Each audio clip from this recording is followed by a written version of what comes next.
really confused me was, why would someone like me feel depressed?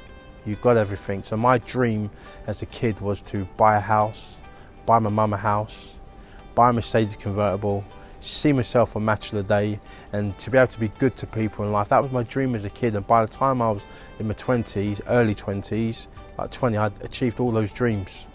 And I found myself in a real dark place.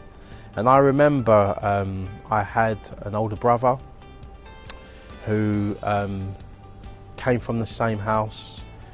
He actually made a commitment to follow the Lord at a really young age, but he ended up backsliding. So I mentioned that Bible verse, bad company corrupts good habits.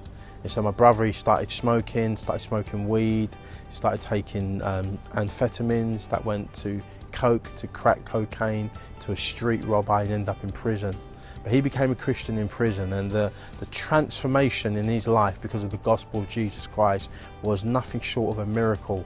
And so I remember when I was in a really dark place, that my brother called me, which I look back now that was a divine phone call, and he began to share his story.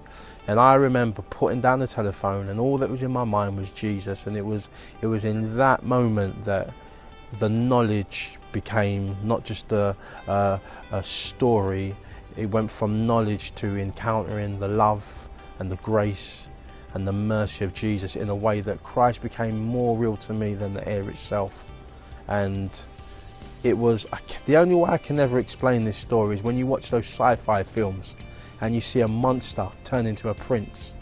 It was like I turned into, there was the scripture says in, I think, 2 Corinthians chapter 5, where it says, if anybody be in Christ, they're a new creation. It says old things have passed away, all things become new. I became a new person supernaturally.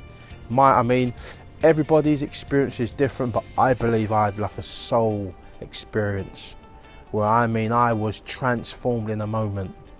And then the journey of my Christian walk began, and I've never looked back since, 21 years on.